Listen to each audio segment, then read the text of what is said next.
We're gonna fix you up, Buttercup, let's take you apart.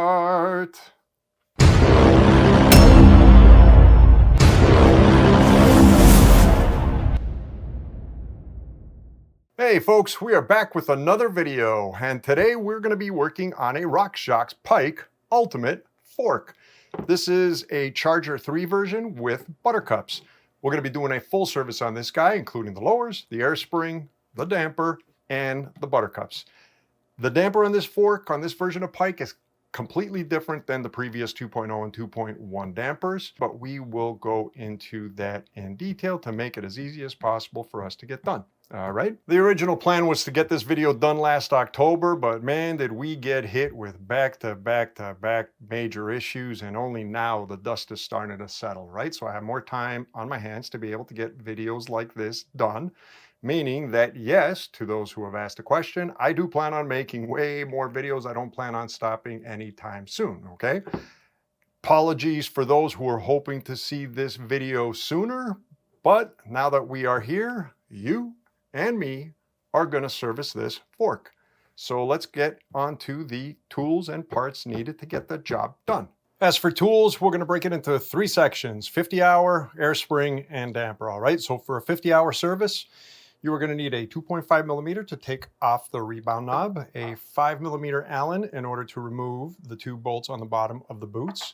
Then you're going to need a hammer or a mallet in order to tap loose the axles on the inside, or the shafts on the inside, from the lower boots, right? So then we remove the boot. From there, we are going to use a tool. You could use a wrench. I use this Ice Tools tire lever to remove the wipers. Then a pick. You could use a pick to remove any kind of pick, really. You can even use one of these to remove the foam rings, right? We're going to take new foam rings. We're going to put them in a little container so they could soak, let them soak in there for a bit. When it comes back to putting everything together, we're going to be taking the foam rings, putting them in back into the fork. Then we're going to be using a wiper install tool. In this case, it's a 35 millimeter, since it's a 35 millimeter sanction. And we will need a torque wrench to torque it all down at the end. You're going to need a container for the oil. You are going to need a dowel of some sort, plus paper towels, and a rubber band if you have one. That's the way I do it. I use paper towel, rubber band with a dowel, and alcohol in order to be able to clean it all up. Next up, let's go into the air spring specific tools. For the air spring service, we start off, this is optional in my opinion, a valve core removal tool. So you don't need to do this, but you could if you want, in order to be a little bit safer, right? But you will need a cassette tool in order to remove the air spring cap, and that you probably need a ratchet with that. Now, after you remove the air spring cap at the bottom end, after you remove the retaining clip or retaining ring at the bottom, when it comes time to remove the air spring, I built this tool. It's real cheap. You don't need it, especially with this fork. You don't need it as much. It just makes life a lot easier to pull the air spring out. It's an M8 bolt with a fender washers, nut, and lock washer, basically. So it's real cheap, super cheap to buy at any hardware store, parts and pieces. Like I said, I just use it to help me pull out the air spring. Sometimes they could be tight in there, right? So then Buttercups, we need a 25 millimeter wrench to remove the Buttercups, and a 25 millimeter crow foot to put it back together. To remove the Buttercup cap, a T25 basically, a Torx T25, you're going to need to remove the cap on the Buttercup to remove the piston assembly, the air piston assembly, right? You're going to need picks. So preferably good plastic pick or a blunt metal pick. Syringes, small syringe to put air in between the piston and the head. Torque wrench, red, Loctite blue, towels, and alcohol. All right, that's pretty much it. Next, let's go up to the damper. The one tool I forgot to mention previously was the most important tool of all tools to get this job done. Right here, safety glasses, especially when working on the damper, all right? You definitely want to wear safety glasses, so do not forget them. Opening up the damper, first we're going to take off the dials. You're going to need a 2.5 millimeter Allen, and then from there we're going to need a cassette tool in order to remove the damper cartridge from the upper body. When we remove it, we're going to go in there, we're going to clean the upper body. We're going to use a dowel to push paper towels through with alcohol, spray with alcohol, push paper towel through with a dowel, all right? So then we're going to start working on the damper. First, the Buttercups. We're going to need, again, a 25 millimeter wrench with a 25 millimeters crow foot to torque it down. Then we're going to want to separate the upper half of the damper. Now, this is going to be an issue for a lot of people.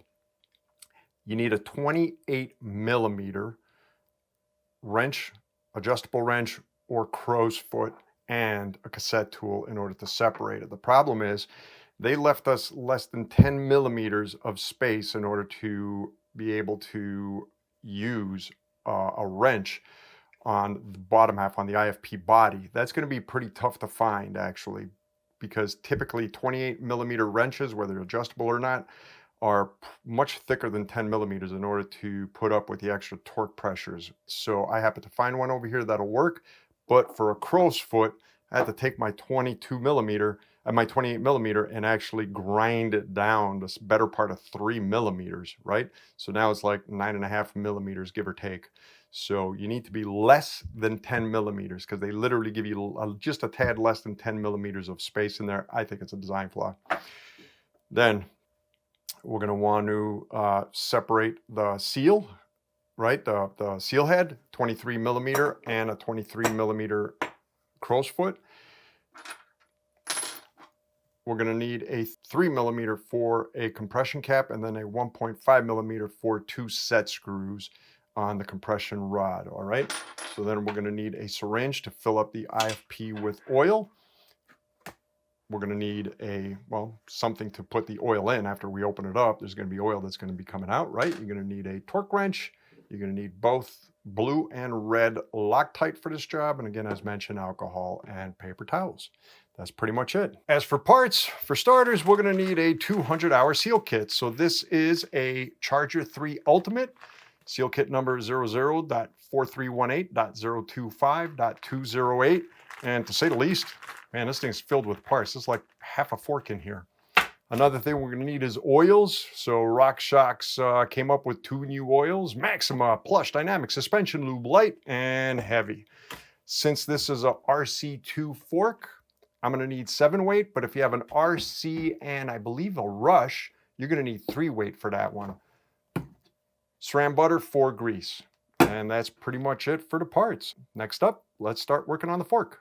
Before we start working on the fork, make sure to clean it best you can, all right? Check for dirt that's collected around the bolts at the bottom or around the knob, and absolutely check for mud or anything that's caught inside the steer tube, right? Because when it comes time to putting this thing together at the end, if mud that happened to be in here falls in, even a little bit, or a few grains of sand, yeah, that's going to be a big problem for you. So clean it best you can before we open it up, all right? So next we're going to start what would be the beginning of a 50-hour service, which is taking out the lowers. So first, you are going to write down all your settings. I don't have to do it on this fork. This is basically a brand new fork, and I have no idea what the final settings are going to be for this one on the bike that it's going to go on to. We're going to figure that one out down the road. But for you, if you have already been riding it, take out the air cap, write down your air pressure so you can remember it for later. Then counterclockwise, turn the knobs, both compression and low speed, high speed and low speed compression knobs, and count the clicks all the way till it locks counterclockwise, and that goes for both of them, okay? And this will allow you to know where you're at with your clicks. And same goes for the rebound. We're going to turn it counterclockwise towards the rabbit, basically, to open it all the way up. This one, I think, is already open all the way. Yep, it's open all the way. So, and count your clicks on that one, okay? Next, what we are going to do is take out the rebound knob, and that is going to be a 2.5 millimeter Allen. Put it in there, unscrew it. Don't unscrew it all the way, just unscrew it to a point where you could remove the knob. Next, we're going to remove the air from the air spring. For that, we're going to grab a little bit of towel and anything that will fit within the valve, okay? And we are going to slowly remove air. Now, the reason we use a towel is just in case there's any oil that's in there. Well, there will be oil in there, and it could squirt out like a mist, and that is very bad to breathe in. So just make sure to cover it to collect any of that, right? So slowly let out the air. The slower, the better. Do not rush this one whatsoever, okay? Then what we're going to do, hopefully you can see this. I'm just going to put a towel to absorb sound. And we're going to do the same thing, except we are going to compress the actual fork to get all the air out. So press down on the valve and then press down on the actual fork all the way. Let go. Let it come up. Do that a couple of more times. Okay. Once again. There we go. Okay. Next, we open her up. To open her up, we're going to grab a 5mm Allen, and we are going to turn her counterclockwise. We are not going to fully unthread this bolt nor that one. Turn it 3 full turns, if not 4 max, right? So, oh, that's a little bit hard. Make life easier. 1, 2, 3. There we go. Same goes for the damper side. Loosen it. 1, 2, 3. Okay. And what we're going to do is use the Allen, release the socket, and we are going to tap the screw in order to separate the internal shaft from the lower boot. All right. 1 and 2. Before we fully open it up, make sure to have your oil pan ready. Grab your socket, remove the 2 bolts. There's the damper side, put it on the side. There is the air side. Put it on the side. Grab the fork, turn it upside down, put it in the oil pan, and separate. There we go. And let the oil come out. Okay. And there's our Buttercups. So I'm just going to let this sit here for a bit so the oil drains out, and I will be back when we're ready to go on to the next steps. Okay, before we start cleaning the lower boots, just a little tip over here.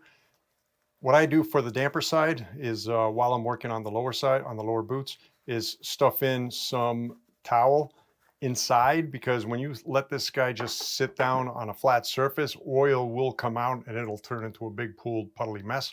So the towel helps absorb some of that while you're working on this lower, right? So just put a little bit of towel on the damper side. You don't have to do it on the air spring side, and just put it to the side for now and let that oil drain out into the towel.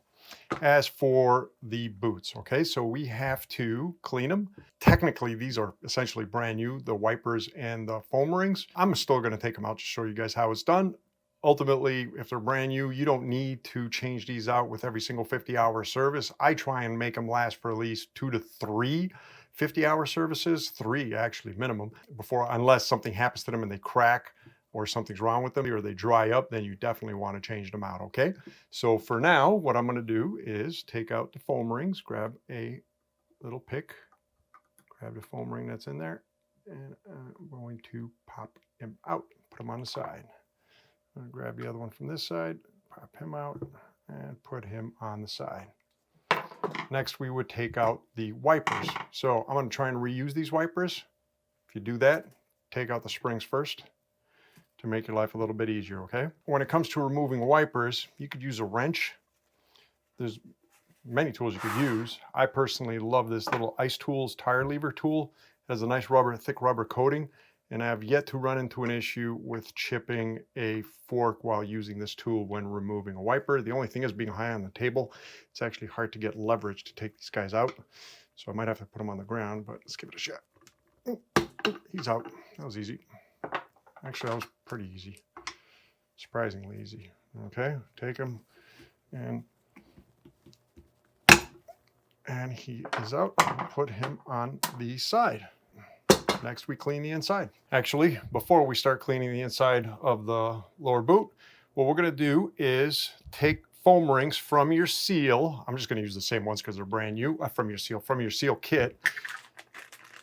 Right, so you have your lower leg service portion of the service kit. Grab the foam rings, and you are going to soak them in the Plush Maxima or Maxima Plush Light fluid, right? So just put some of that light fluid in there, enough to cover the O-rings. Make sure you cover the bottle, just in case you spill it. Throw in the O-rings, let them sink in there, and let them soak. And these we won't need until we put it together at the second part of the 50-hour service, okay? So onto the boots. So cleaning the boots, basically what you're going to need is a dowel, paper towel, and a rubber band. At least that's the way I do it, with some alcohol. So the first thing we're going to do is grab the alcohol. Oh boy, this one's nearly done. Now what I'm going to do is grab one side and I'm going to cover the hole with my finger and I'm going to fill them up real well.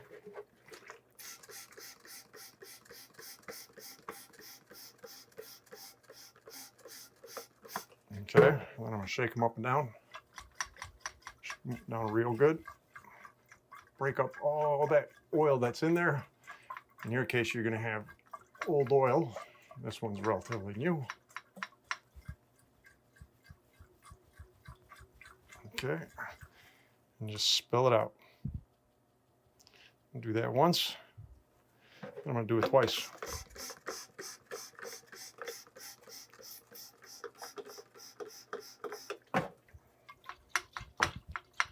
Shake it back and forth.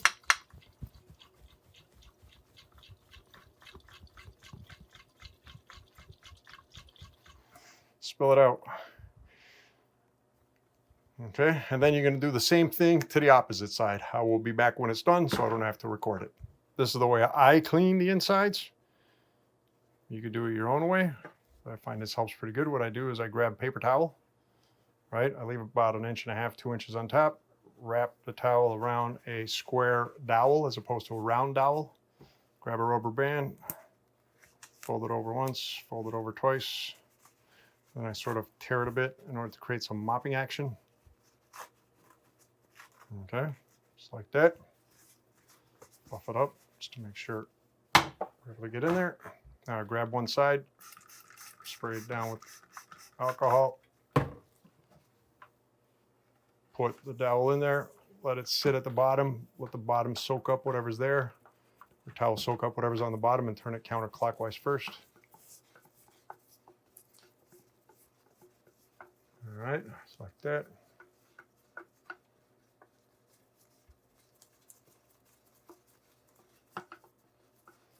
Do that once.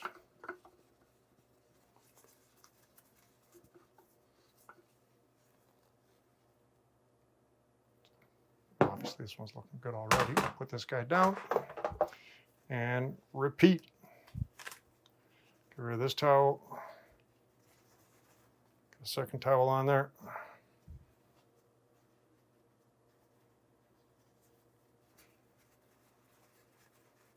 Put it on a little bit loose, like before I put it on a little bit too tight. Rubber band. Put them on once, put them on twice. Tear this guy open a bit. Spray him down again. Put this guy in here. Let it soak up at the bottom. Turn him counterclockwise.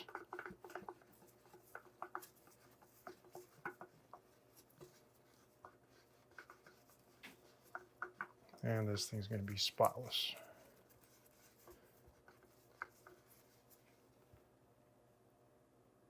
Oh yeah, he is spotless. All right, so basically just repeat the same to the other side. We will be back. And we're back. So now that it's all clean, we need to inspect the bushings, right? So you have a bushing on the top, and then you have a bushing in the middle somewhere around here where the K is on the pike, okay? So what you're looking for is scratches, scuffs, any kind of markings. That would be a bad thing. That means, well, usually it would mean something actually got in there, so I started like, well, scratching it up. So this is obviously brand new. I don't have to worry about it. Well, close to brand new. I don't have to worry about it. So it's all good.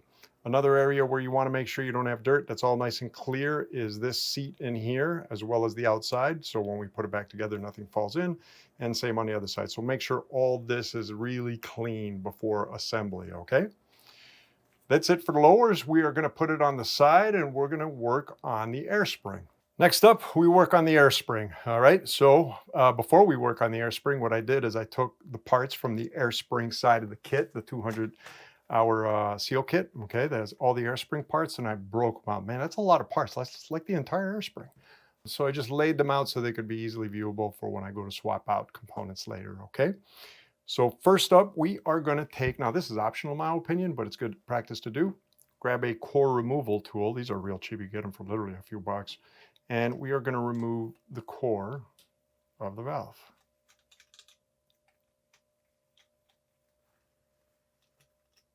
All right, there we go. And we're going to put it on the side. Do not lose that.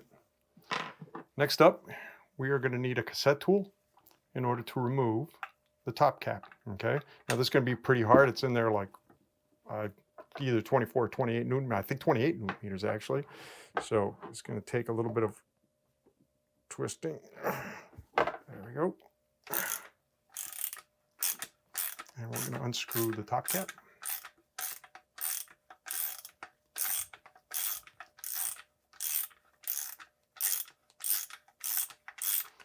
Fine threads, it'll take a bit. And that should do it. And we have no tokens in this guy. Okay, sometimes you'll have token, they'll come out with the top cap. And we're going to set him on the side. Next up, we take out the air spring at the bottom. Unfortunately, Rockshox moved away from a retaining clip, and they have sort of like a spun washer type retaining ring, essentially, right? Or a retaining clip ring, and they have a full multi-layer, I don't know what to call it actually, it's a retaining ring, but it's just wrapped around multiple times, a couple of times, right? So personally, I like the snap ring version, but it is what it is. So we're gonna grab a pick, preferably a blunt pick, right? So something that has a real blunt round end or a plastic pick. And what we're gonna look for is on the retaining ring, on the outside, there's going to be an angled edge, okay? And we're going to want to get under, oops, right there. We're going to want to get underneath that angled edge, just like that. Okay, we're going to go underneath them, just like this on the inside here.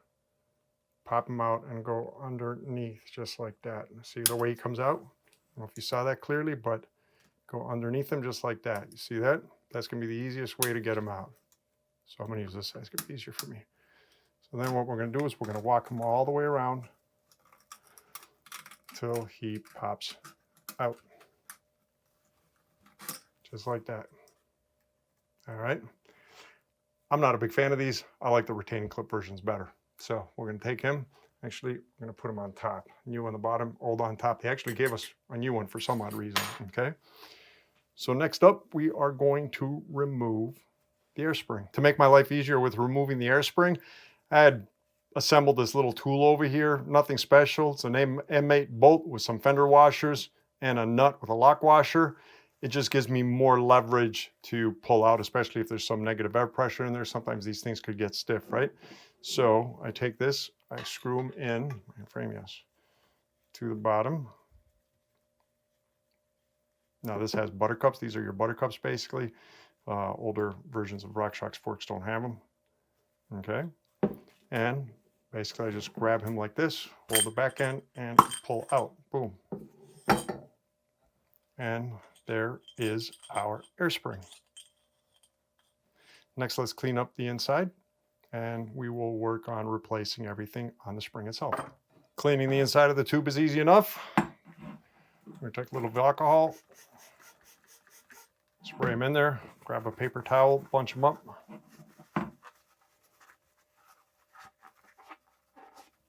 And use a dowel. Get the heavy stuff out first. This batch, or this first run, is going to be the thickest. All right, toss him out. Throw alcohol down there one more time again. Grab a paper towel. Bunch him up. And this guy should come out much cleaner. Look inside and it's spotless. Make sure there's no scratches in there. Make sure there's absolutely nothing showing. It should just be nice, flat, smooth surface. Okay. Next, we work on the air spring. Before you work on the air spring, make sure you clean it as best you can, right? Remove all the old grease off of it. It's just going to make your life easier and make less of a mess while you're working on it. Okay. So first things first, we're going to remove this collar over here. We're going to put it on the side. That's a new collar. Put the old one above, right? Now, we're going to start off with the Buttercups. This is a cap, and we need to remove the cap. On the bottom of the cap, there's two flat sides, okay? You're going to need as mentioned, a vise and a flat surface, or a soft jaw, a flat soft jaw. And what we're going to do is align the flat sides onto the flat part of the soft jaw. Make sure that it is in there. Could you see it well? Yeah, hopefully you can see it well. Now you're going to use either a open-ended wrench, or a adjustable wrench, I should say, open-ended wrench, or a 25 millimeter wrench, okay? We're going to take this guy and counterclockwise, lefty-loosey, unscrew him. Now there is Loctite in this thing, so it's going to be stiff. They put a good amount of Loctite in it. And that is it. Okay, let's put him on the side for now. Now here is our bumper. So we're going to grab a plastic pick, or be careful with a regular pick. And we are going to take out our bumper. We're going to put him on top of the new one. So now we can take this guy out and start working on the rest of the air spring. Actually, before I forget, make sure to clean this cap well. There is Loctite on it. Make sure to remove as much of the Loctite as possible from the actual threads, okay? And clean out the inside while you are at it. Next, we need to take out this top cap, and we're going to need a 10 millimeter hole in a soft jaw. We're going to take the air spring, put it inside, lock it in. Actually, I have to bring a little bit more out. There we go. Okay, locked in. Make sure it's nice and snug. Why, Rockshox? We need a T25. Every other tool's an Allen, and then for some reason over here, we need a T25. So grab your T25, put it in there, and counterclockwise. Make sure he's in there tight. There we go. I don't get who makes these decisions.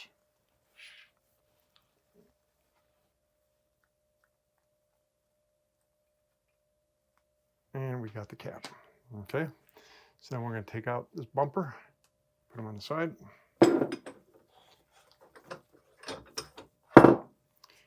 Now we could take out the Buttercup cap, put it on the side. We could take out our piston. They gave us a whole piston. And then we have the bumper at the bottom, which I'm just going to leave them on there right now. We don't need to move them out.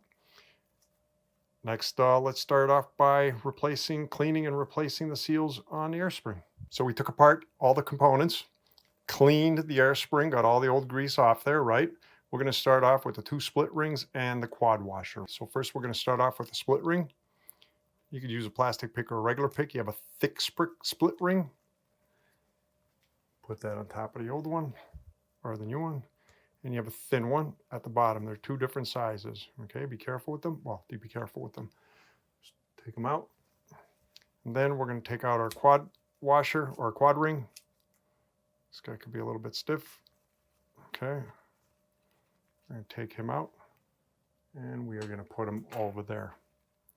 So that takes care of that. Now we just clean up any old grease that might be in there.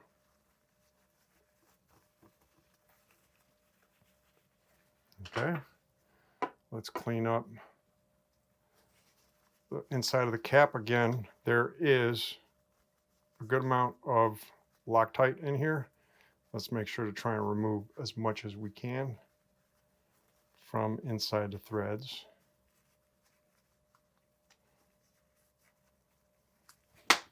Oh, Butterfingers. Okay, that looks good. Let's make sure these threads are clean.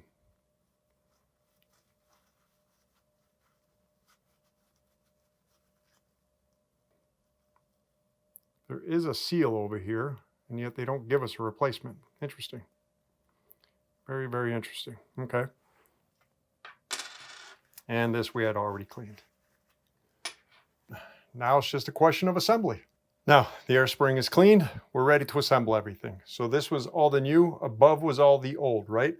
This guy here actually belongs on top of this guy here. I'll set him to match. There goes my air spring. All right, okay. I'm not gonna use the new stuff. This stuff is new. I'm just going to reinstall the stuff that I just took out. Again, this is just a whole service guide. You would be using newer seals is my guess. Like I said, I'm not about to waste a whole set of seals for nothing, right? So we're going to start off, open up our grease, prep it, have it ready. We're going to start off with our quad ring. We're going to put grease on our quad ring. Good amount, don't be shy. Put grease on the inside here. Don't be shy. All right. We're going to install the quad ring. Make sure you do not flip the quad ring. Make sure he's evenly installed all the way around. Sometimes they'll twist on you and you won't realize it, right? So then I'm going to grab the thin split ring. Okay. I'm going to put him through this side. With the split ring, make sure he is sitting evenly, okay? Make sure they're crossing on top of each other and not the other way around. We do not want these things to sit in the wrong direction, okay? And we're going to grab, oh geez, I just used the new one. Oh well, it doesn't matter. Then we're going to grab the larger split ring, put grease on him, put him on top, give him some room, right? Don't overstretch him, don't overopen him, and again, make sure he's seated properly, okay? So he's seated properly. We'll take some grease and put on our shaft. That's right, man. We're going to grease our shaft real good. And we're going to take our seal head, put a good amount of grease in them. Do not be shy here. Do not be shy at all. Just fill them up. The only thing is he's going to fill up down there, but we'll get all that out, right? So we're going to take them flat side up through. There we go.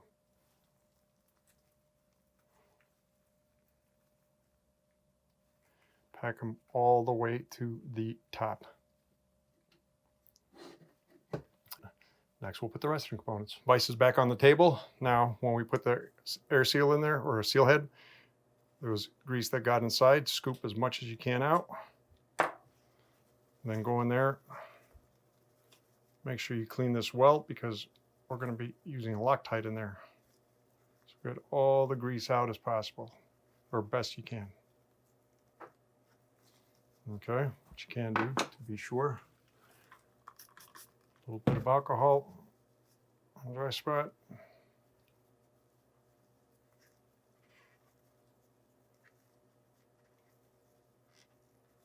Clean those threads. Okay. Now, we also want to clean the grease off this part of the thread up here because we are first, since we cleaned our Buttercup cap, we're going to put this on flat side up, threads facing down. Put this guy back onto the 10 millimeter.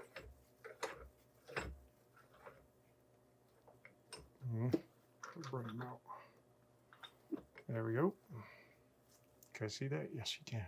Okay. So we have our cap. We had already cleaned the threads. We're going to take our bumper. I'm going to put our bumper on there. Now we're going to grab Loctite Red. Take Loctite Red, put it on the tip over here. Don't put too much, don't go too crazy with it. All right. That's enough. Right there, more than enough. We're going to take them, screw them on. By hand first, always by hand first.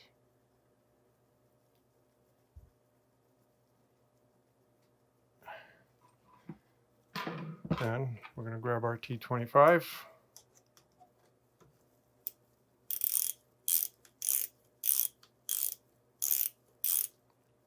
Okay. Then we're going to grab our torque wrench, 4 Newton meters.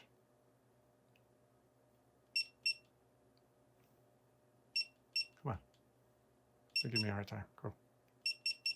There we go. 4 Newton meters, put them on there. Make sure your torque wrench is straight.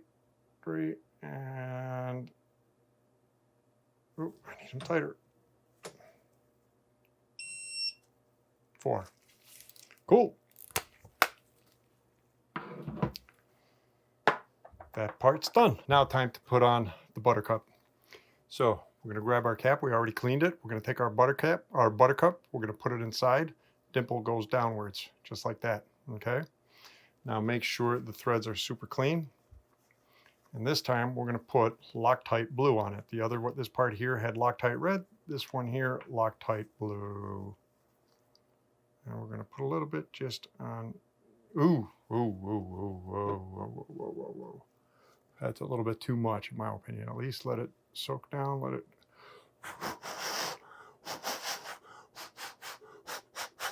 Blow into the threads. So then what we're going to do is we're going to put him. We're going to bring up the cap, screw this guy, and basically by hand tighten him up. Always by hand. Make sure he's not stripped. Okay. Now we're good. Now we're going to invert him. So we inverted it, right? We have the flat parts of the Buttercup cap at the bottom, or at least the bottom part. In the flat vise, we are going to take our either open wrench or, in my case, 25 millimeter. It's going to flap around a bit, but don't worry about it. It's going to tighten up once this whole thing gets tightened down. Just like that. Ooh. Obviously, I got to tighten this guy down more. Jeez, how did that happen? Okay. Untie him down, nice tight, and then grab our crow's foot, 25 millimeter, 90-degree angle, 14 Newton meters. Oh.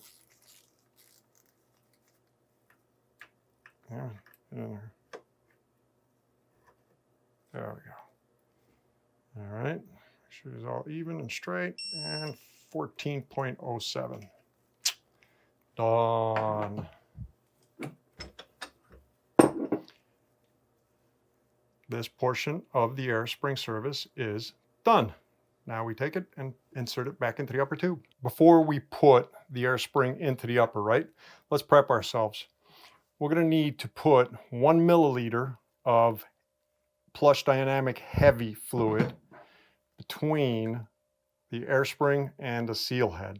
Okay, when we put everything in. I just prepped 1 millimeter's worth of this fluid within this syringe. Okay, so the first thing we're going to do is we're going to take take your longest finger. I want to cover about 150 millimeters of grease. Just coat the inside. Okay, just coat it real good. Just like that. All right. So then what we're going to do is we're going to grease. Make sure our quad seal's greased real well. Our bumper and our shaft is greased good. Okay. And this guy here is greased good. Cool. So then we're going to take them. Actually, we're not going to put them to the top yet. We're going to insert the piston just like that, right? Now, before we insert the seal head, we're going to squirt in I probably should have showed you anyway, 1 millimeter's worth of heavy fluid, right? And then bring this guy all the way up. Make sure he's all the way up. Everything's all the way packed up, and we're going to take him and we are going to force him in. He's going to be a little bit stiff, but there he goes. Okay. We have this collar. I'm going to grease the O-ring. Take the O-ring, put him on there. He is ready. We got our retaining ring. Okay. So before we put everything all together now, we're going to make sure that this guy is all the way in until he stops. Okay. This guy here, not the piston itself. We want it all together as one mechanism, right? So again, we want this whole thing as one mechanism. Hold him up, use your finger, put him in until he stops. But damper, the shaft itself doesn't sink in, right? We want to pull the shaft out while we sink in that seal head to the max right there. Also remember that, seal head in all the way till it stops, shaft all the way opposite direction, okay? So then we're gonna take this collar, we're gonna put him in, seal goes in, and we are gonna tuck him in as far as he goes. Might be a little bit stiff, there we go. Again, we wanna make sure that the shaft is all the way out, right? So let this guy go in. There we go, just like that. Shaft is all the way out. We want to make them go in enough where we have room to put our retaining ring. Now we want to install the retaining ring. This guy's a little bit tricky. I don't like these guys. I like the one that uses the retaining ring plier better. So what we need to do is separate it and find the edge, separate it. Watch you don't scratch your shaft, right? Separate the whole thing just like that. There's the edge. There's the other side. And what we're going to do is find the groove, sink them in, and walk them in there. All right? So it's a real dumb idea. They should have just stuck with the regular retaining ring. So I got them in on one side. A little bit hard to do it on camera. I need more. There we go. Maybe you can see that. All right. I had them in there, and I just lost them. So put them in his groove right there, and then walk him in all the way around, just like that. All right. Keep on walking him in. He's going to be a little bit stiff, but he'll go in just like that. Got it? And eventually, the rest of it will snap in. And there we go. He is fully in. Yay! We did it. There is absolutely no suck up on our shaft, so we are good.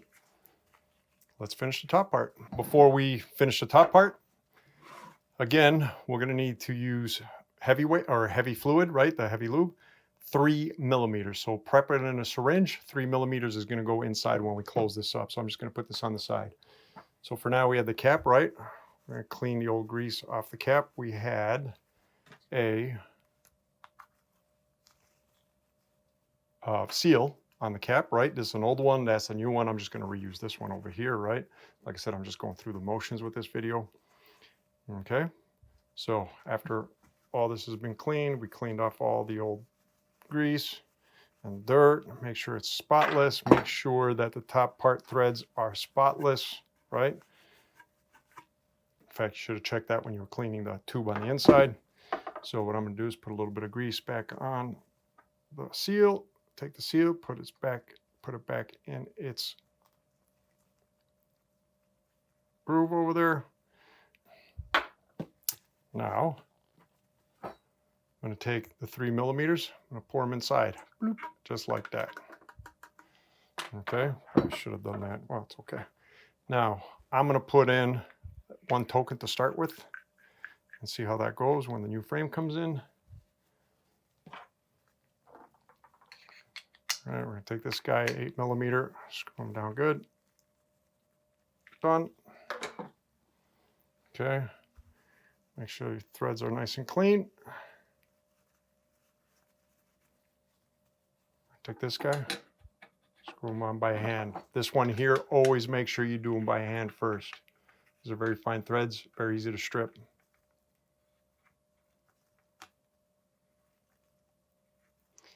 And that is good. Here's my cassette tool. The cassette tool. Screw them down.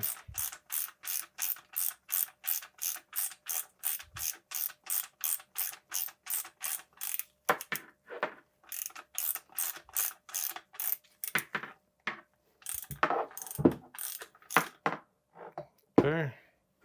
Next we torque them, 28 Newton meters. Got my torque wrench, 28 Newton meters. Okay, put them in here. Could you guys see that? Yes. Make sure you're straight.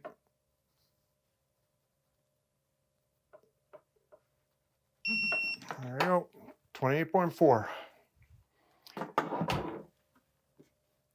finish it off. Remember, we took out our valve core.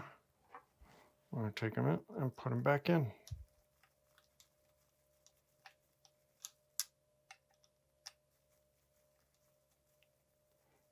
You don't really have to do this, in my opinion. It's an extra step for nothing. Finger tight. Don't go too crazy on it. And now we wipe them down.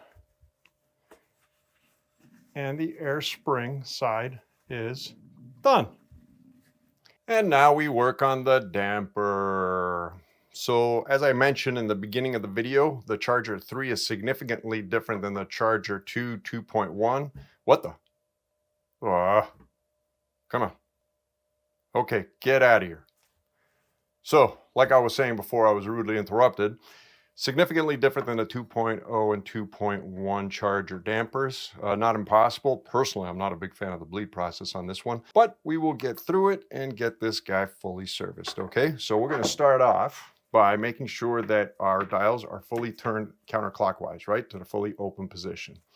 Then we're going to take a 2.5 Allen, and we're going to unscrew the top cap for the low speed compression knob. Remove it. Remove the low speed compression knob. Then we are going to loosen the high speed compression. Do not remove this. Just loosen it enough until it comes out. All right. Just like that. So don't remove it. Don't remove the actual screw or the set screw in here. Okay. Next, we will open up or remove the cartridge from the upper tube. To remove the damper cartridge, just like on the air spring side, we need the cassette tool. We're going to put it in here, actually. And again, this is going to be stiff because it's in there 28 Newton meters. Just give it a good, make sure you're even. Come on. Oh boy, no way that's 28 Newton meters. No way, that's way more than 28 Newton meters. That's why I like torque wrenches. A lot of people think that they're accurate when doing it by hand because they've done it a bunch of times, but trust me when I tell you, they're not. I don't care what they say. This thing was in way too tight.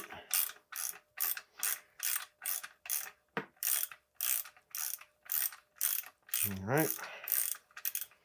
Until it gets loose, do it by hand. Oop. I forgot to take this guy off. So this is the detent ring. Should have taken this guy off before we loosen this guy here. My bad. Totally forgot about him, but not the end of the world. All right. Now be careful when taking out the cartridge. As you can see, he could get sort of caught up at the end. He's sort of got sharp edges, so want to take them out slowly. You don't want to scratch the inside. And that is our Charger 3 damper. To clean up the inside of the tube, easy enough. Grab a little alcohol, spray it inside, bunch up a paper towel, bunch it up into a good ball, stuff it in there, grab a dowel, wooden dowel, remember no metal, pop this guy through, right? Now make sure you clean the threads on this side, just like with the air spring side. Make sure the threads are all clear.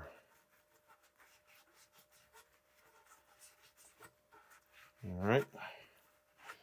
Take a look down inside. Oh, he's clean.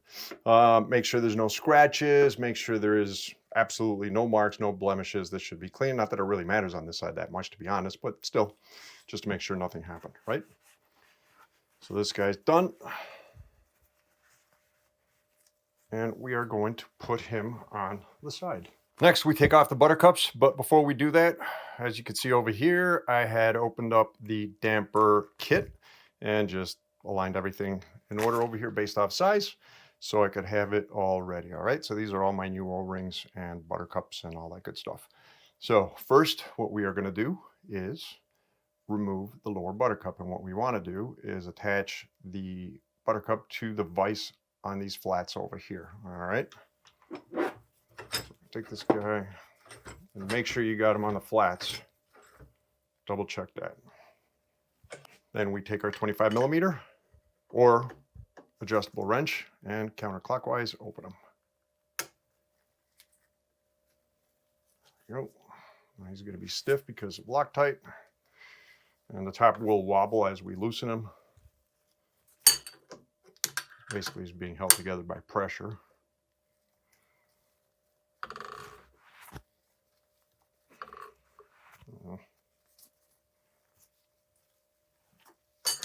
Okay, let's do it by hand. We're going to take this guy and we are going to completely remove him. We'll put him on the side for now. So if you notice inside, we have a little cup. We can grab our plastic pick. Oops. And we're going to take him and we're going to put him on the side. All right, just like that. Now we remove this guy and we will put them all in order.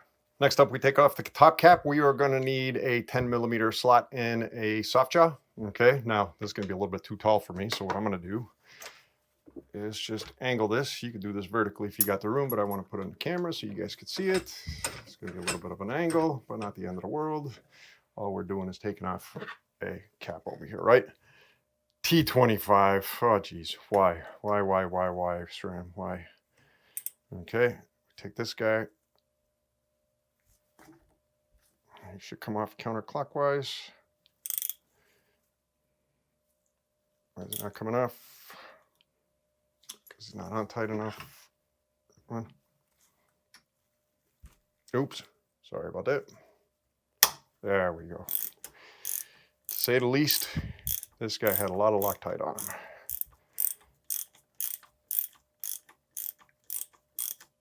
Okay.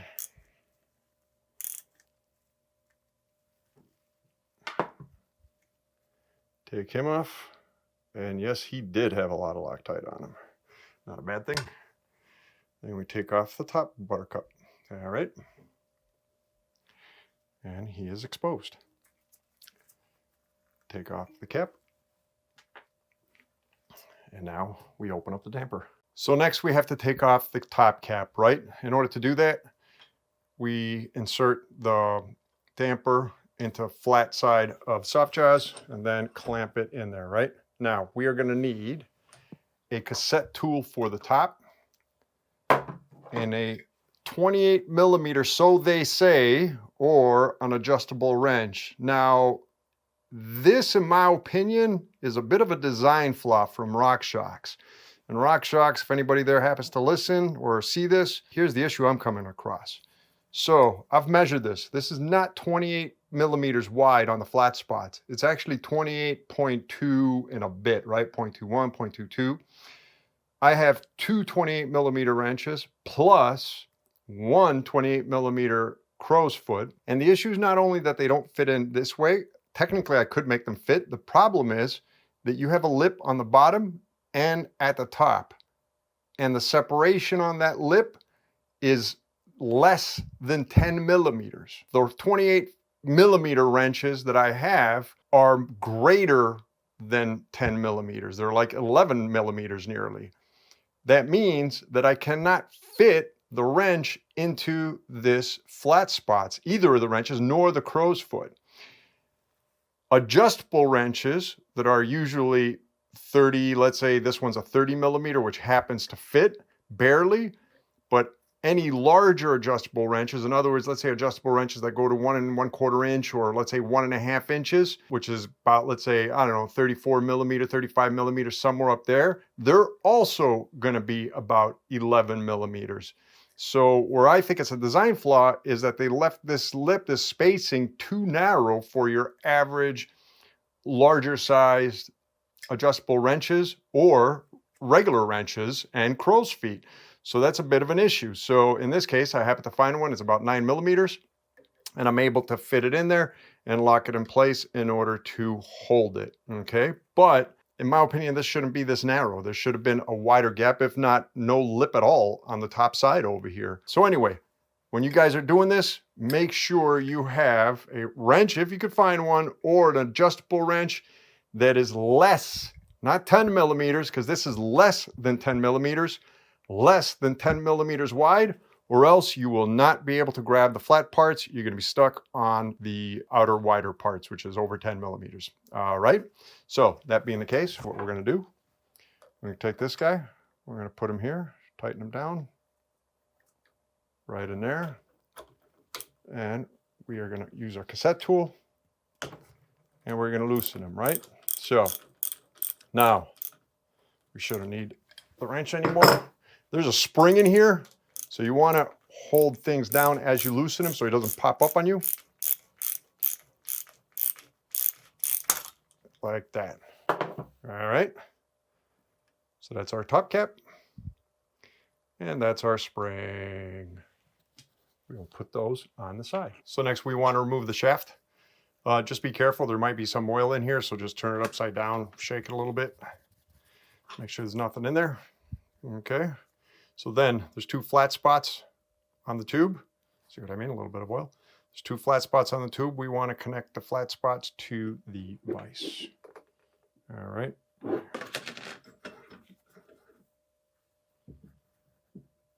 Okay. Oops. Forgot to lock down my... There we go. Then 23 millimeter wrench. We're going to take them and counterclockwise and open up the top. Now, good idea.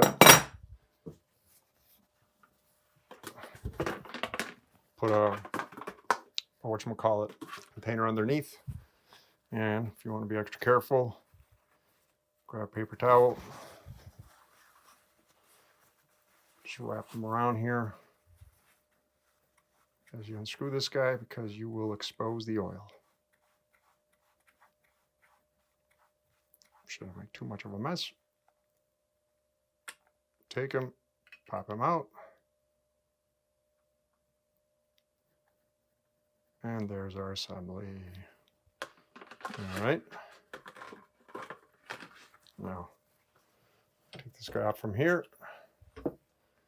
And we're going to empty out the oil. All right.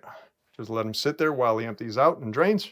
And we will be back. So we let them drain a bit, right? We're going to take the upper part of the tube, put it on the side. Then we're going to take the shaft.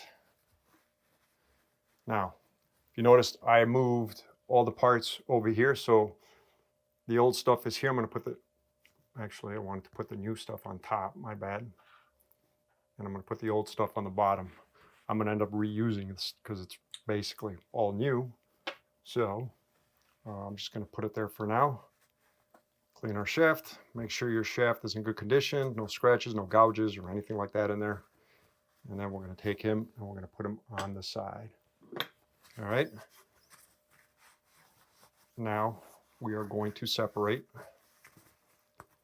the IFP assembly. Put them back in the vise. All right.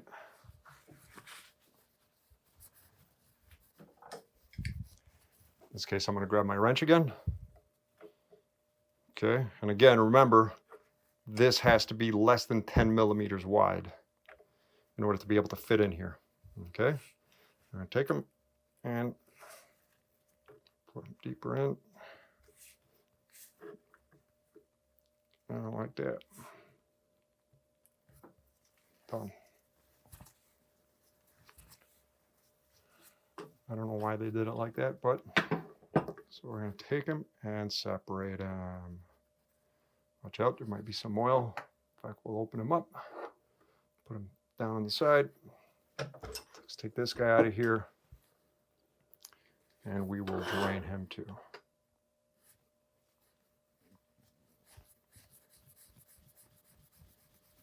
All right. Clean them of all old oil.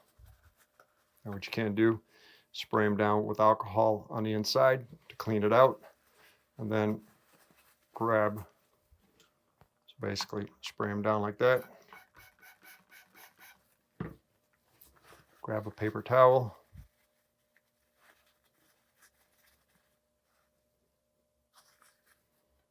Put them in.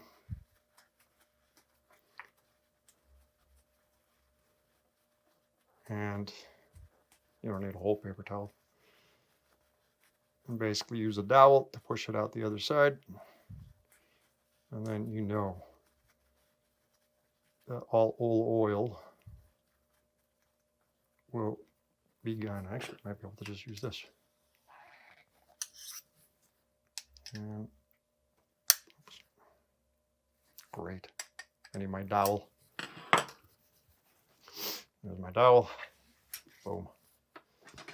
And he's totally clean on the inside. All right, we're going to put him on the side. So now we're going to take our IFP assembly and we are going to push this part downwards. There is oil still in here and we want to empty out all that oil, right? So the inner threaded, point it down and just push this side like that and let the oil drain.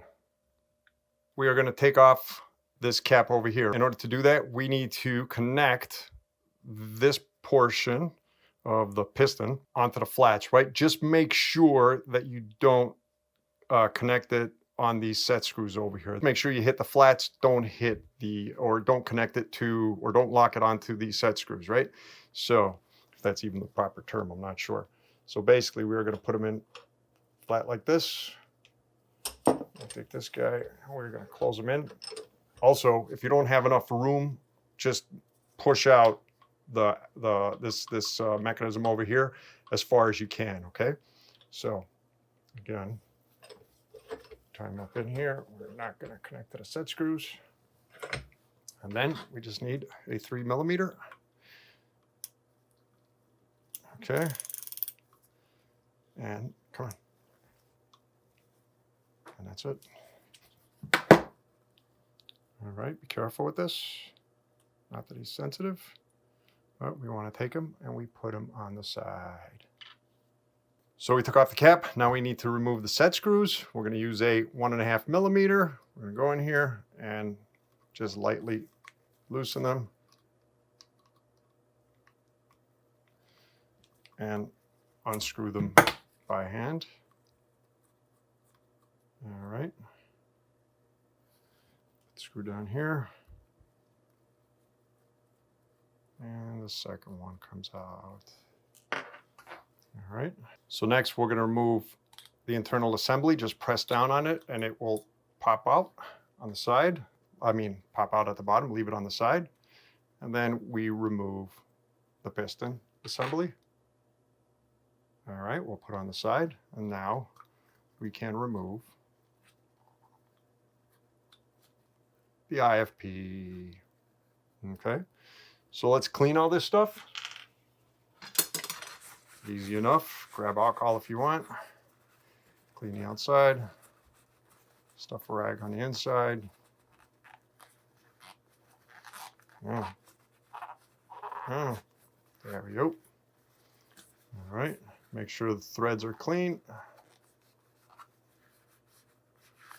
Put this guy on the side. Just clean this guy. You can clean them with alcohol if you want. I'm going to skip that. Okay. He's all clean. Clean this guy here.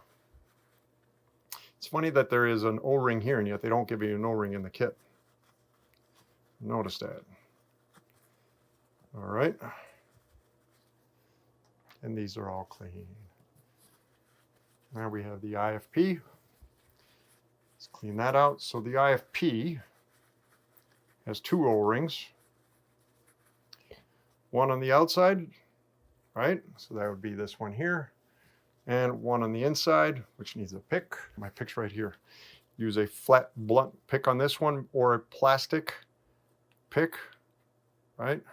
Take them, bring them out. Clean the grooves. In your case, they might be much dirtier. In my case, obviously, they're not going to be dirty. All right. And that is it for disassembly. Now we put them all back together. So putting everything back together again, I have all the new stuff on top. I have all the stuff that I just removed on the bottom. I'm going to use the same, but you're obviously going to use the new replacement parts, right?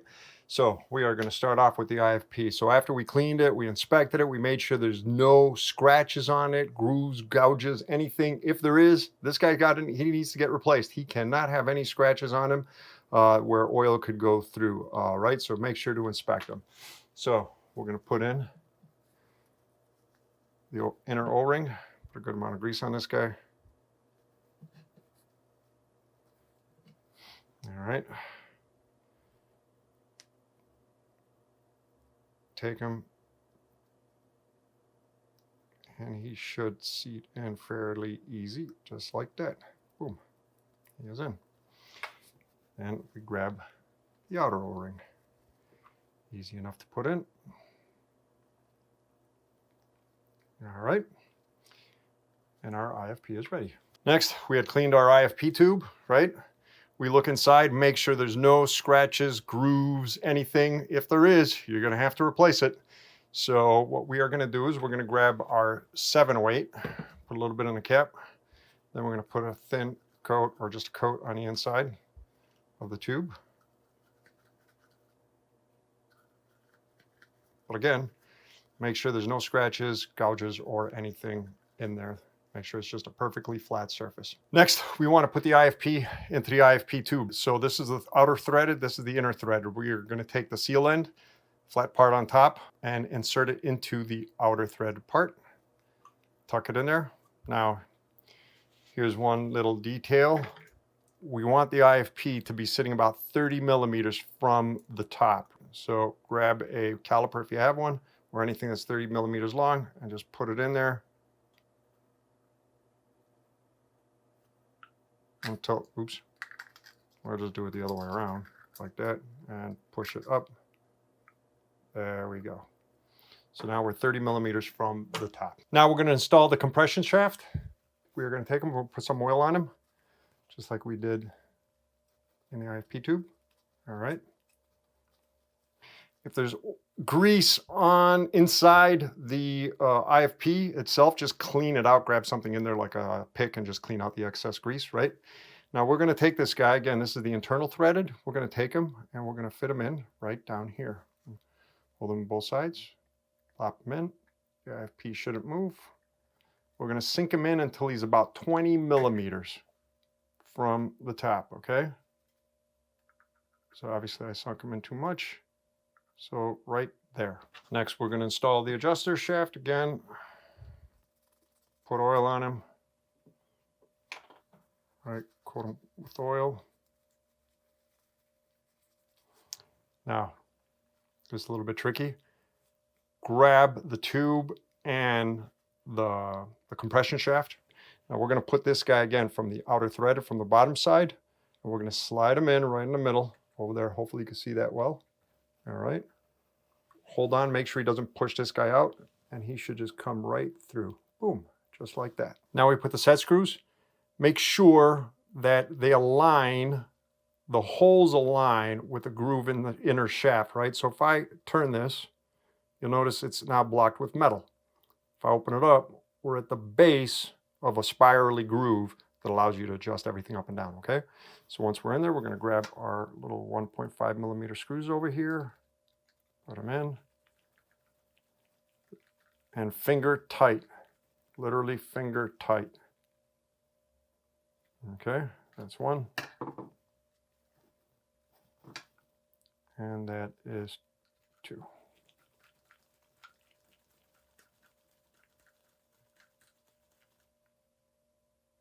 All right, so once again, we lift this guy up a bit and we connect them to the flat spots. Okay, if you need more room, just pick him up.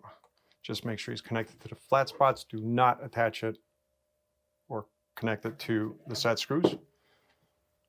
We're going to take our nut over here, screw him in by hand, and he is finger tight, literally like 1 Newton meter. All right, he's going to go all the way down. Screw him in, and then you want to bring him all the way back up again, just like that. So he's going to go down and all the way back up, down, up. Next, we're going to set the IFP to its depth and fill up the tube with oil, the IFP tube with oil, and then we are going to connect the assembly together, right? The two tubes together. Now, before we do that, Make sure that this is all clean, inspect it, make sure nothing's wrong with it. If you have a new O-ring, replace the new O-ring. I'm going to use the existing one that I had. In fact, I don't see a replacement O-ring in the seal kit for this. I'm just going to use this one here. That was a little odd. So we're just going to use that. So I'm all clean. So this guy's ready to go. Another thing you want to prep is have a syringe filled with 7-weight oil. Okay, so we're going to fill it up with 7-weight oil. Now, first we're going to start off. What we're going to do is we're going to sink the IFP so the base is even with this bleed hole at the bottom of the bleed hole, right? So let's say this is the top and this is the bottom. We want it to be even. So we're going to sink the mechanism. Use a blunt pick on anything that's not sharp, right? So as you see, that's the IFP, and it's too high right now. We want to push him back just till he's at the base like that, right? Just like that.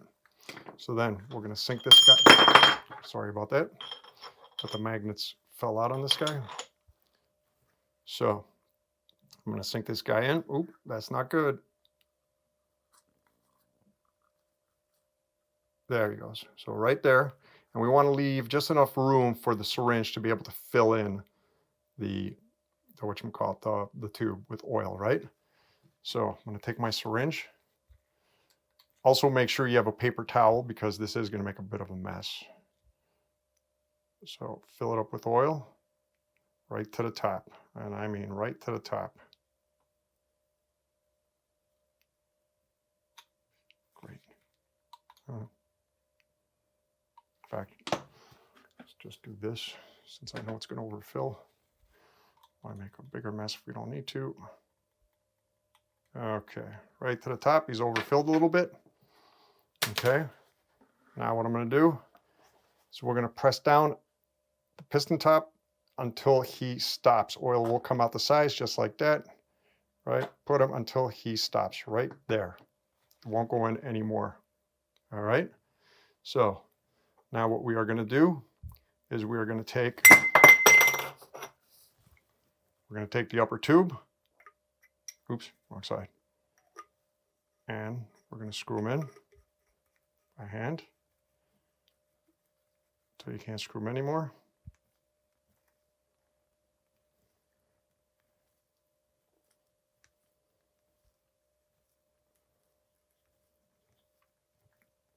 Okay, you just locked into place.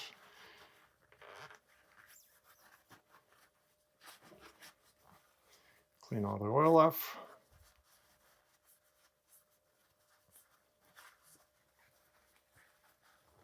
Make sure you're screwed down. All right, that finishes this part of the assembly. Put them on the side, clean up the mess. Now let's install the shaft. One more thing. Remember guys, with oil, always dispose of it appropriately. Don't put it down a toilet. Don't put it down a sink. Don't put it in the garbage. Don't put it in a sewer. Don't put it anywhere where we drink water. Take it, put it in a bottle. But I did learn something from my fellow YouTuber. It was one of the greatest pieces of advice that I've gotten in my opinion. Do not put the oil like I used to do in empty water bottles. Because if you have a kid or if there's kids in the area and you see them and sometimes they can look somewhat tantalizing, they might drink out of it, right? So put it in a bottle that has like, you know, don't drink on it. And it's the safest bet. I'm so glad the guy gave me that tip because I never really thought about that, right? So yeah, put it in a bottle where it's marked off as, you know, dangerous, don't drink. Next, we have to torque the shaft to the IFP body. So again, in order to be able to do this, you're gonna need a crow's foot that's less than 10 millimeters wide. I had to shave this, grind it down. It took quite a while actually, the better part of 3 millimeters in order to be able to fit it in here, but now it fits, okay? I have two 28 millimeter wrenches, one 28 millimeter crow's foot, and none of them would fit. They were wider. They were like over 10 millimeters. This one was really wide. I was like 11 and a half, I think. So more, maybe 12. So, well, at least over here was even wider. So just an FYI on that one. If you're gonna look around for a 28 millimeter wrench, make sure you have one that is less than 10 millimeters of width to fit in here. I think this is a big miss from Rockshox. They should have made this wider and more flexible, and they should have made more of these all the way around, and I'll tell you why. So to install it, they claim that they want you to take the flat spots, put them in a flat vise, right? And then torque them from from here, right? So using those flat spots on the IFP tube. The problem is, how do you fit in a crow's foot this way? You can't position it where it'll fit, right? It's going to be difficult. So what I'm going to do is essentially invert it. I'm going to take the flat spots and I'm going to do it from the bottom, facing up, just like this. I'm going to go like that. The flat spots. Grab my torque wrench. 14 Newton meters, and now I have all the flexibility in the world to torque this. All right, 14 now. When you torque it, everything's going to torque one shot. All right. What's that noise?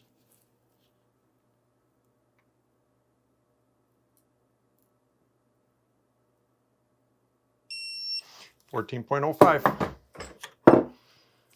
And there we go. We are fully torqued down. Now we're going to close everything up. In advance, make sure you have your oil handy, some grease, your rebound knob, and your new seal head. Okay? I'm going to use the old one since it's new. So the first thing we're going to do is, using the flat spots, put them in a vise and lock them in there. All right, make sure he's vertical. So then what we can do is put a paper towel around here, because this is going to make a bit of a mess.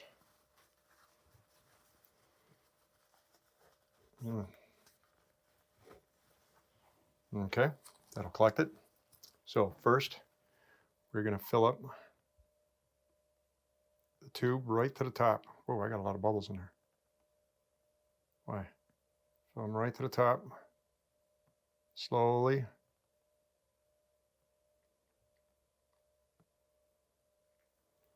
Wipe off any bubbles from the top. In fact, give them a few taps. See what I mean? Bubbles rise to the top.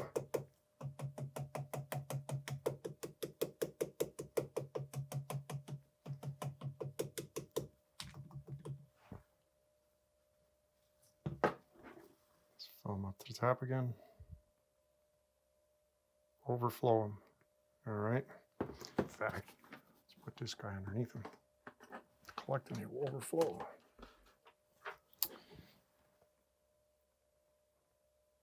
Okay, again, wipe off any bubbles. Give him a couple of taps again.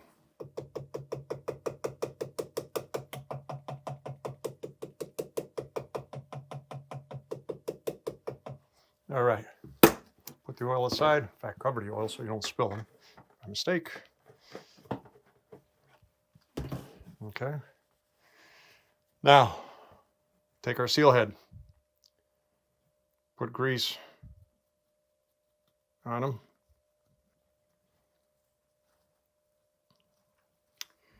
Threads go towards this end. Okay. So put them in just like that. Now, this is going to be filled. We're going to want to empty them out and clean the threads in here best we can.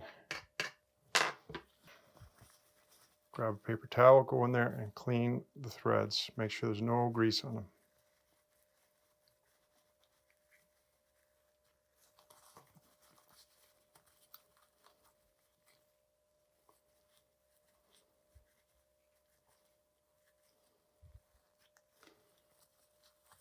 Okay, one more time.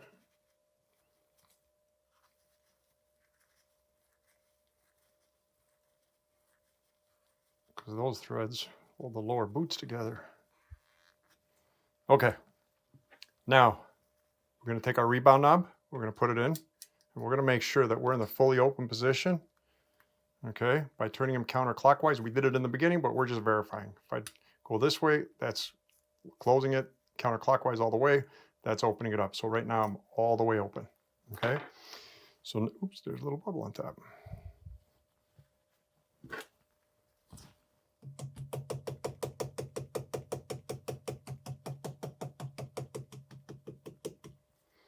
Okay, so now when we put this guy in, we want him all the way down, we put them in, right? As we're screwing this guy down, we want to take the shaft and force upwards, all right? So we never want to screw this thing in, the seal head in, with the shaft being down. We always want it to be at the highest level possible, okay? We do not want any space in here. It's not hard, just make sure you're always putting opposing force against your hands, all right? So we're gonna take this guy, we're gonna put him in. Hopefully you can see that. We're gonna put him in, and I'm putting opposing force, and then I'm gonna start spinning him in as I'm putting upward force on the shaft, okay? You have your torque wrench ready. I should have mentioned that before, damn. So get your torque wrench ready, 23 millimeter at 14 Newton meters, okay? So screw it in by hand, right there. Again, my shaft's all the way up. I'm gonna open up the torque wrench, 90-degree angle for a crow's foot, 14 Newton meters.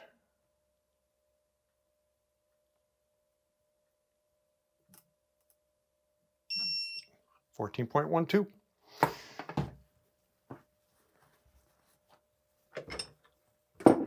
All right.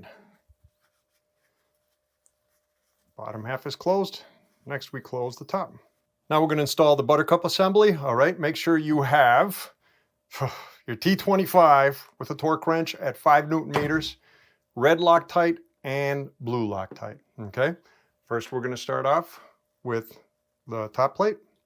We're going to slide that on there. Then we're going to take our first Buttercup, flat side down, okay? Just like that.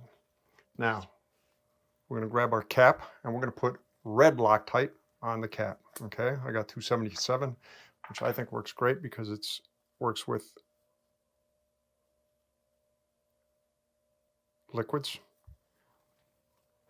Okay, don't put too much, but put a good amount. Let it sink into the threads. There we go.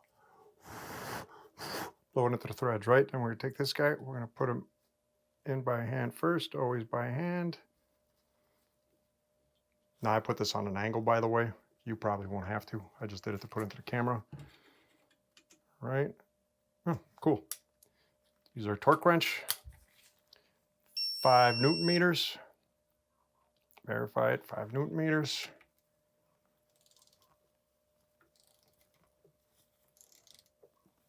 Could have done a chunk of that by hand, actually. Yeah. I don't like tying down with a torque wrench like this. Come on.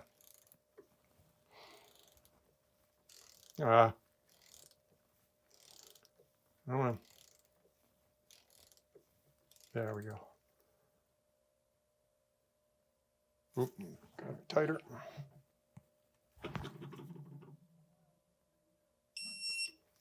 .07. He is done. All right. So now we take our other Buttercup, flat side down, align the hole with the pin. Make sure that is aligned, all right? Now, make sure the threads are clean.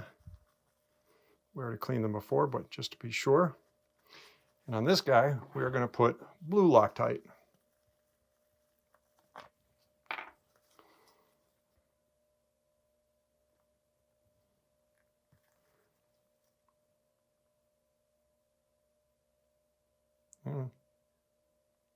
Ooh, that's way too much. That is way too much. Way too much. All right. So now we want to line the pin with this pin and this hole, okay, on this Buttercup. So we're going to take this guy. So he is in. I'm going to take this guy. Make sure he is in.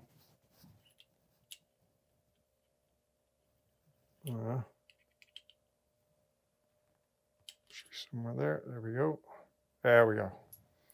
When he slips in all the way, then we're going to grab the bottom part and by hand first. Always by hand first. We're going to tie him in. Now we're going to invert him and torque him down. To torque him down, remember, flat spots in the vise. Okay. First, we'll start off with our 25 millimeter wrench. Just slowly take them in.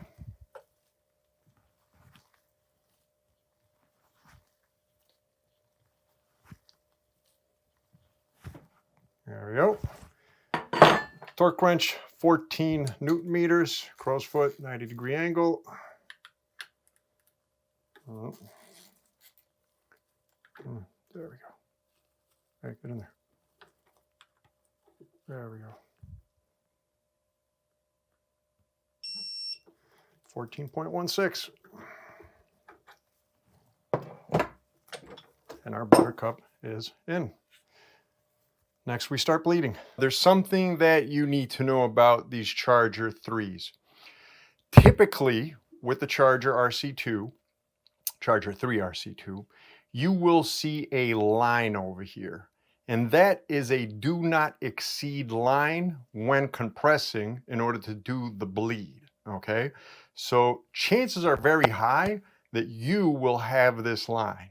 I don't have this line, meaning this shaft was one of the first batches of shafts that was made by Rockshox, okay? So originally when they made these shafts, they didn't include these lines. And then they realized that, you know what, we need to put the line in there so people bleed them right. That being the case, if you don't have that line, you need to figure out how to put that line there. Now, I think I have a really great solution, whether you have the line or do not have the line, especially for beginners and intermediates, which is what these videos are typically targeted for, in order to safely bleed this shock or this damper without exceeding that line. This is where this comes in handy. This is a regular 3/8 inch tube, 3/8 internal, 1/2 inch external. You could get them anywhere. They are dirt cheap. They're like 50 cents a foot. What I did is cut a piece, okay? So if you don't have that line, you need to create a mark of some sort that is 13 millimeters from the top plate of this Buttercup cap onto the shaft, okay? But instead of, marking it in some way or form, whether you have that line or not, what you can do is create essentially a bumper. It's a stock bumper. Cut it 13 millimeters in length. Try and cut it as even as possible, then split it down the middle, okay? And then we're gonna take it and we're gonna wrap Butterfingers. Okay, then we're going to take them, we're going to wrap them around. Then we're going to take a zip tie.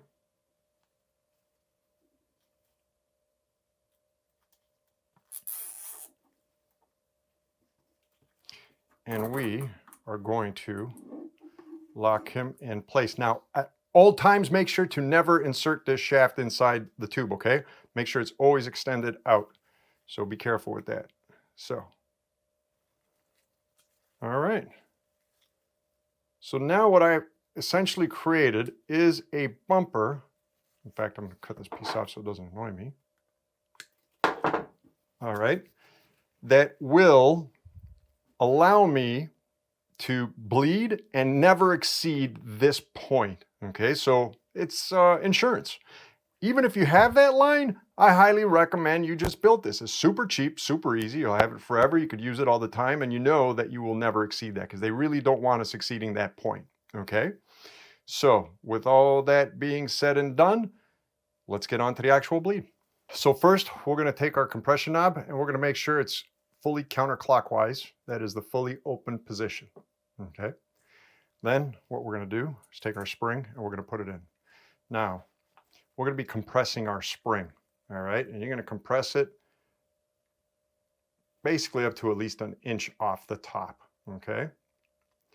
Now you can make your life easier by using a towel in order to get a little bit more grip on the spring, all right? Now, you also have the bleed port over here, okay? Now what we're going to be doing is putting this, could you see this good? Yeah. Is just placing it on a table, okay? And we're going to compress the spring and then place it on a table. And what we're going to do first is go up and down to the middle. Do not exceed the middle 2 or 3 times, or at least until you hear no noises on the inside. All right. Now again, you could use a towel. Now watch out because oil will come out of the bleed hole. So try and put the bleed hole, don't block it. Just put it like, towards your palm so it doesn't squirt out everywhere in case it does want to squirt out. So let's see if I could put a good angle here. So again, we're going to compress this guy. Remember, bleed hole's not covered, but it's towards your palm. We're going to put him down. Can't see that. Boy, that's not easy with the camera. We're going to put him down. Okay, touch him. Now you're going to feel, when you press him down, you're going to feel a lot of force on this. I mean, it's going to be a good amount of force. In fact, let me try and get a little bit more grip here. You're going to feel a lot of force, right? So there is going to be force. And that's why it makes sense to me to put this down, because the further down you go, the more force you're going to feel. Your hands are going to tremble. And there's a good chance you're going to surpass that line they don't want you to exceed, right? So, well, that stops us right then and there. So again, we're going to press down on the spring. Sucks that I got a hard camera angle here. All right. So again, where are we? There we go. Now you can see. So now I'm going to take them, squish them down halfway, let them go, let them come up. All right. And we're going to do that until, and remember, keep on pressing the spring, right? We don't hear any noise. And right now, shouldn't take that many times. 2, 3, maybe 4 times. Man, he's dead silent. It's good. So again, chances are you might hear some squishy noises, right? In this area, just keep on doing that until there's no more squishy noises. All right. So now what we're going to do is do the exact same thing, except we're going to compress them all the way to the end. For crying out loud, my power went out. Let's do this again. So again, now we're going to do a full compression, okay? We did the half.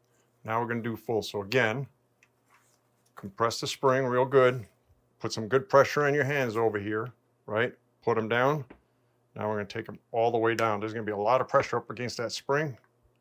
1, 2. Those cracking noises are just a spring.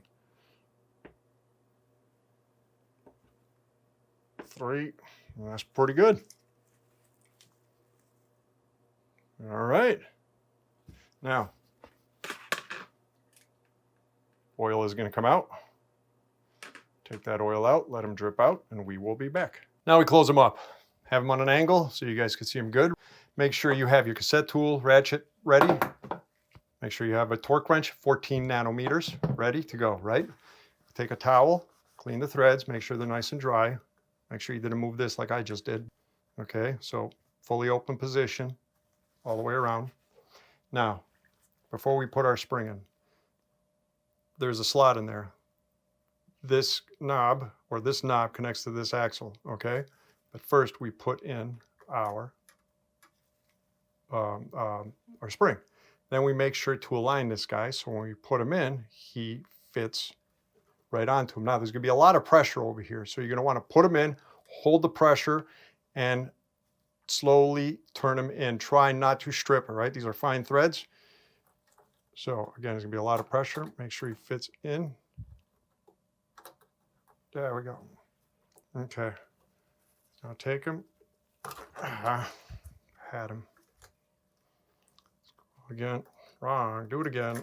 Again, there's a lot of pressure basically. This isn't exactly all that easy. So again, I should be aligned. Yes, I am. Take this guy, put him in. I'm gonna get in there. Boy, why am I having difficulty aligning him? There we go. Okay. Now we take him and hold the pressure down and turn him in. There we go. Screw them in by hand, always by hand first. Again, these are fine threads. Go by hand as much as you can. Grab your cassette tool. Okay, and then torque wrench. 14 newton meters. Yes. All right, make sure even and straight. There we go, 14.15, good enough. Next, we want to test them. To do that, we're going to take our low speed compression knob. we are going to connect it, screw the screw in, finger tight, don't have to go crazy, right? We're going to start off in the completely locked position, which is clockwise, fully clockwise. All right. Technically, you should do this on a vise. It's just easier for me to do it without the vise on camera so you guys can see it. And what we are going to do is we're going to slowly cycle while we are in the fully closed position, the bottom shaft. We're going to pick it up into the upper tube, right? And the goal is to feel smooth, consistent flow. You will feel force, but it should be smooth and consistent. Just like that. You should feel no stepping, no notching, no odd movements. Again, it just should be super, super smooth, right? So that is feeling totally smooth to me. I mean, whew. Yeah, this is great. So again, having a bumper here, again, it protects us from going beyond that point. Also, there will be oil that will most likely come out from the top, right? So you got to watch out from that. I should have mentioned that, or at least from the bleed port as you do this. So just be careful with that. It doesn't squish. See what I mean? Oil's coming out. So basically we want to do this until really no oil comes out, now that I think about it, right? So oil is still coming out.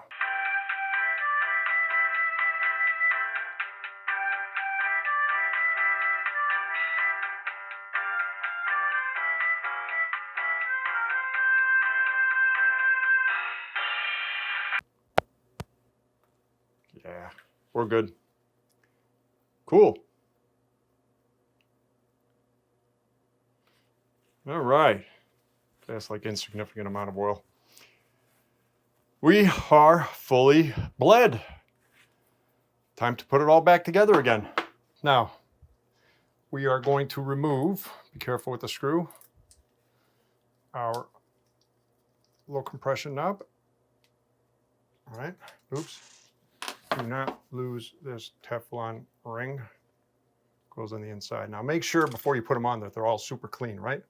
Make sure you don't lose the screw either. It goes with it. Now, on the upper part, we have a seal that could get replaced. That's the new one. I'm going to use the original one. What you do is you just clean it down. All right, make sure your threads are clean. Grab a little bit of grease, as always, just a tad. Put it on the seal. Roll this guy back into a spot. Done. Now, our upper should be all clean. We're going to take them. We're going to slip the whole thing in there by hand. Screw them down.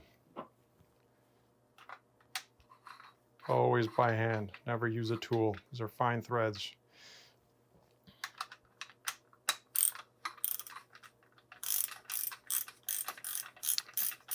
Like I said, always by hand.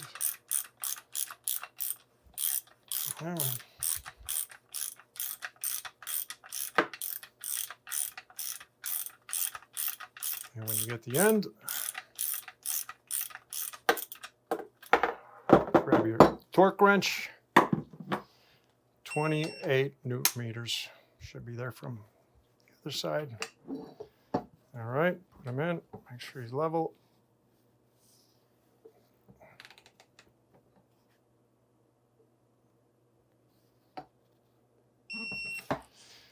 .3. He is in. Now we finish up the knobs. Make sure you have a 2.5 millimeter Allen. Clean everything. Right? There is a Teflon ring in here. Make sure it's all clean. Make sure everything in here is all clean. Both sides of the high-speed compression as well as the detent, okay? So first we're going to start off with the detent ring. There's a white line over here. We need that white line to face the rear of the fork, okay? So as you can see right there, that is the rear of the fork.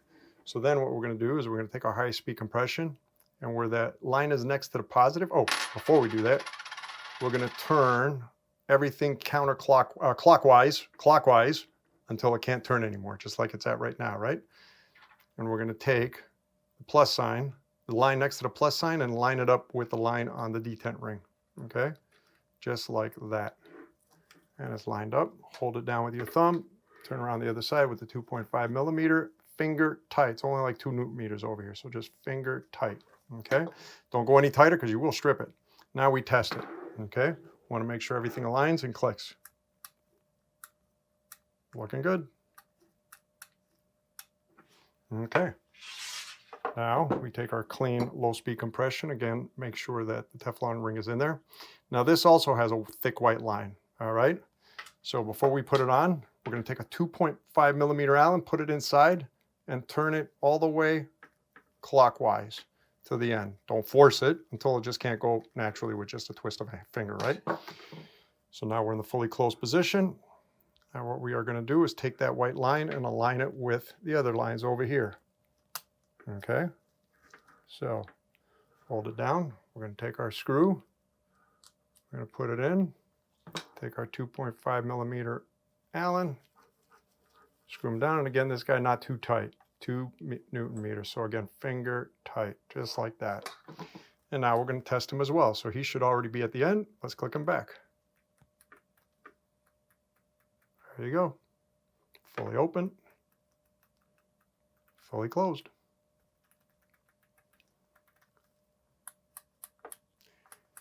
Our knobs are done. Let's finish them up. Let's take this thing home. We're going to start off by putting in our foam rings that have been soaking in the oil. We're going to take them and we're going to plop them in. Take one O-ring, foam ring, and then insert it to the other one. Make sure it's not twisted. All right, so our foam rings are in. Let's save the oil, we're going to use it. Next, we put in our wipers. So again, you're going to have new wipers. I'm just going to reuse the ones that I took off, just like I did with the O-rings. Put a little bit of grease on the outsides. All right. Wiper install tool. We're going to take them, I'm going to put them in, and like Rockshox usually could do by hand, which I prefer because you could really control the depth a little bit more. There we go. That's one.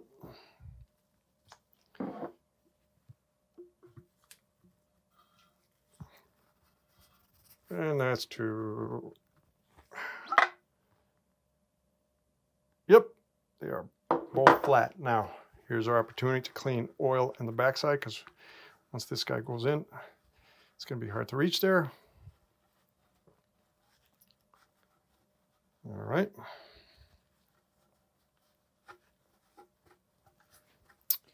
Now we take grease. Now I put a good amount in here. Right, basically try and fill up the concave spot. That's just me. You could put whatever you think is appropriate for you, but personally, for those that don't service their forks and shocks every 50 hours or so, which, guys, honestly, 50-hour service to me has the best return out of just about any service on a bike, in my opinion, but that's just me. What do I know? All right, before we install them, you have your sag ring. If you're gonna have a new one in your kit, you could change it if you want. I'm gonna keep the original one, right? Now what I do is I remove the retaining ring, the springs from the wipers, and I install them first, right? I just put them on the uppers. All right, so now this is the front. Serial number goes in the back. Okay, so make sure you don't see the serial number when you're looking at this. Or what you can do is turn this backwards and then make sure you see the serial number. All right, in fact, this might be easier for you. So I'm going to take this guy, we're going to put him in. All right, so first we're going to slowly insert one little corner in and then just gently, there we go. And he is in. So now what we're going to do, since we're here, who's texting me? People are texting me. We're going to take our little rings and put them on. Grab a plastic pick and get them in the back, just like that. Grab this guy, put him on. Plastic pick, just like that.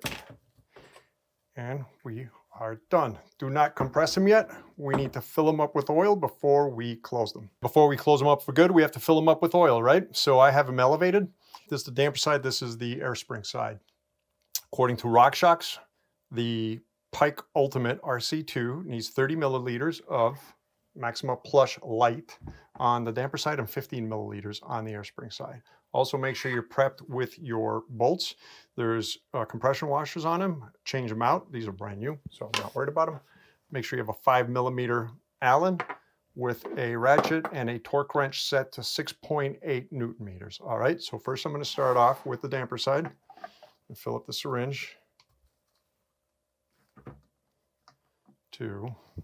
Great. Can't tell it's 15.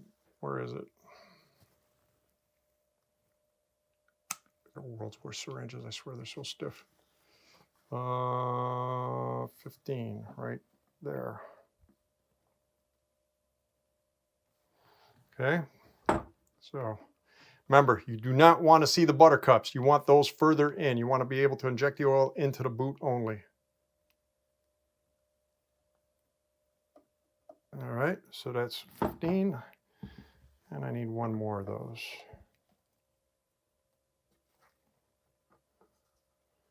Where's the 15 mark? 20, 15 right there. Another 15.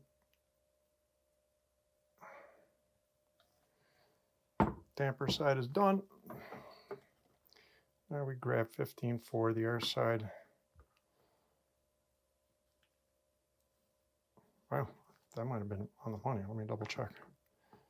Oops. Where are you? 20, 15. You know, I think I was on the money on the first shot. There we go. And 15. All right. Get this out of here before we make a mess. Now, clean all excess oil.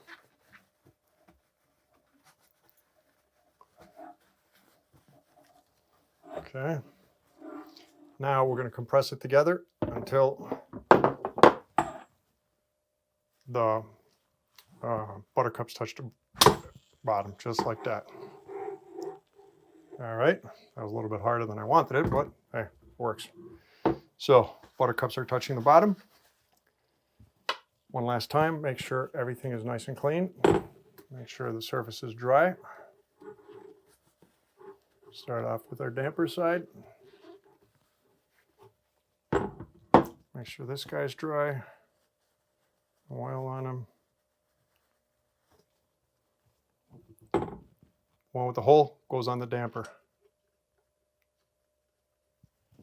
All right.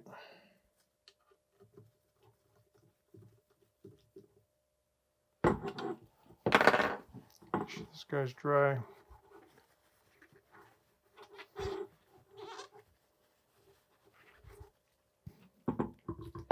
This guy's dry. Make my life easier.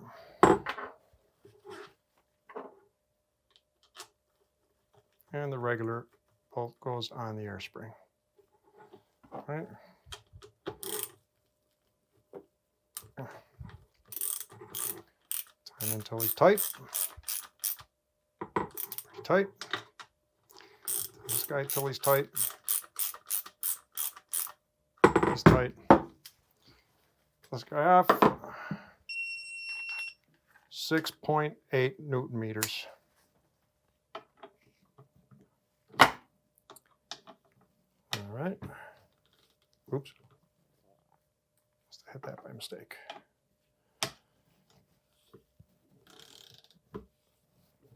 Wow. Why so much?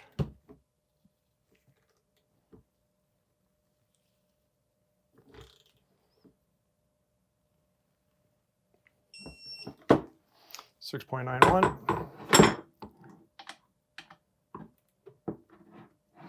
Actually, I don't know why I bothered lifting him. 7.17, a little bit tight. A little bit tight, but not the end of the world. Not too bad. Now, clean all excess grease. Now, make sure he's in the fully open position. Yes, he is. 2.5, finger tight. Don't go too crazy on this guy or you'll strip him. Make sure he works. Yep, working just fine. Keep in a fully open position. Have our cap.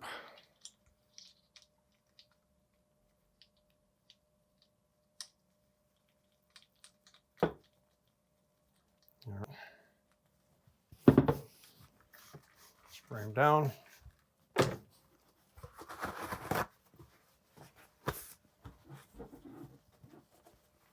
Get clean all the way around. Ta-da! We did it, folks. We just serviced a Rockshox PIke Ultimate Charger 3 damper with Buttercups. What do I think of the job? Easy enough. I got to give credit to Rockshox these past few years. They really take into consideration servicing their products, which is a great thing for us. Thank you, guys. Keep up the good work. I really love it. So, thing to note is, again, when doing the bleed, it will only help you out if you put some kind of bumper in order on that do not exceed line, or if you don't have that line 13 millimeters, by Rockshox, by the way, I was given that number. So 13 millimeters, it'll just help you as far as the overall bleed without exceeding it, okay? The other one is just like with any 50-hour service or full service of a shock, fork, dropper, the first few rides, you will see excess grease coming out of here. Make sure to wipe it off. It's probably 4 or 5, maybe 6 rides max, and then it'll get back to normal, right? But you don't want to collect a lot of dirt on all that grease. It'll put too much strain on your wipers, okay? At the end of it all, again, not a hard job. You guys can do it. As always, if you have any questions on the job, just feel free to ask in the comment section. I'll respond as quick as I can. So if you like the video, please click the like button. Subscribe to see more videos. Click the bell button, ding, in order to get notified when new videos come out. And until then, hope all is well with everyone, and we will be talking to you soon. Take care. Have a good one. Bye.